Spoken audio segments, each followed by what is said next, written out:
The Rolex party is over. The grey market, that shadowy world of backroom deals and insane markups, is in a complete death spiral, and the biggest reason why might just be Rolex itself.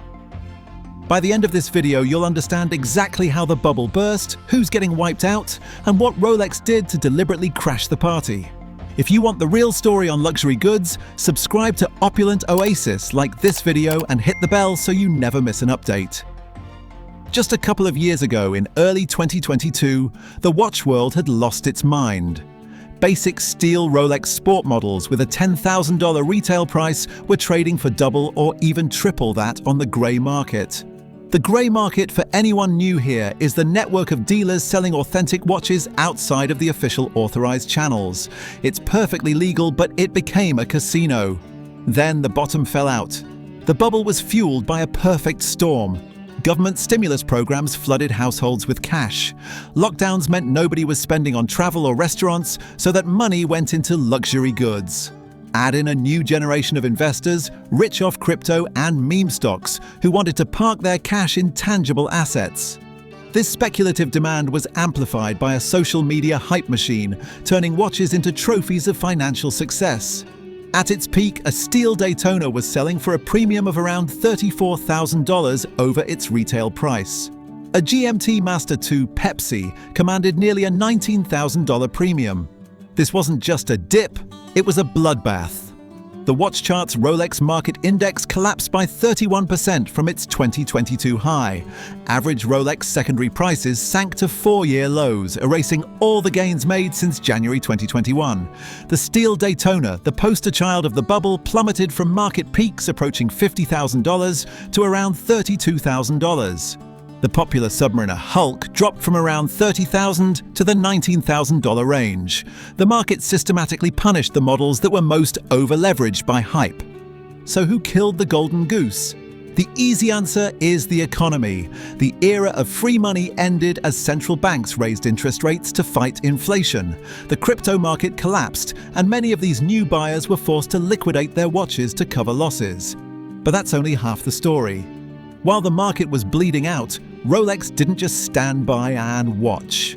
The brand executed a coordinated, three-pronged strategy that looks deliberately designed to dismantle the speculative ecosystem. First, and most importantly, was the launch of its certified pre-owned program in late 2022. Rolex officially entered the used watch market. This was a game changer. It allows Rolex to directly capture profits that used to go to grey dealers, and it offers consumers a manufacturer-backed 2-year warranty that independent dealers simply cannot match.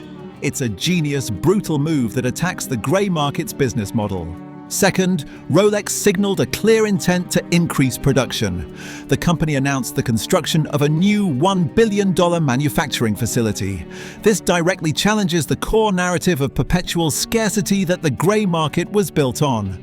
The whole game was based on the idea you could never get one at retail. Rolex just signaled that might not be true forever.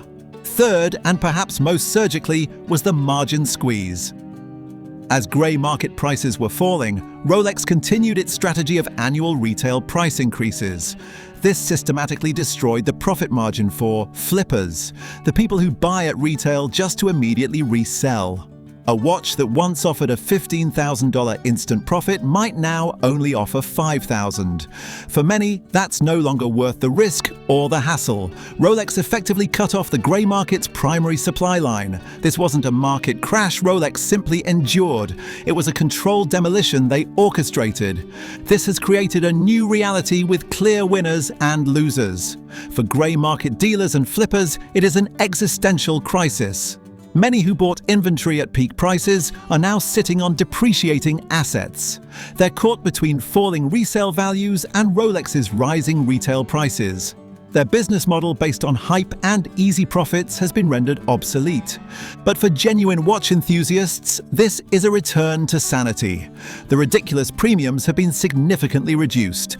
Anecdotal reports suggest wait times at authorized dealers are shortening. The power is slowly shifting back to the consumer who actually wants to buy a watch to wear it. As a reminder, this content is for informational purposes and is not financial advice. The speculative traders are being purged from the market, and the hobby is being returned to actual collectors. So to put it all together, the speculative bubble, fueled by free money and hype, burst spectacularly. But the fall was accelerated by Rolex itself, which launched its own used watch program, announced more production, and squeezed flipper profits into oblivion. The era of flipping modern Rolexes for easy money is definitively over. The grey market is now splitting into a two-tier system.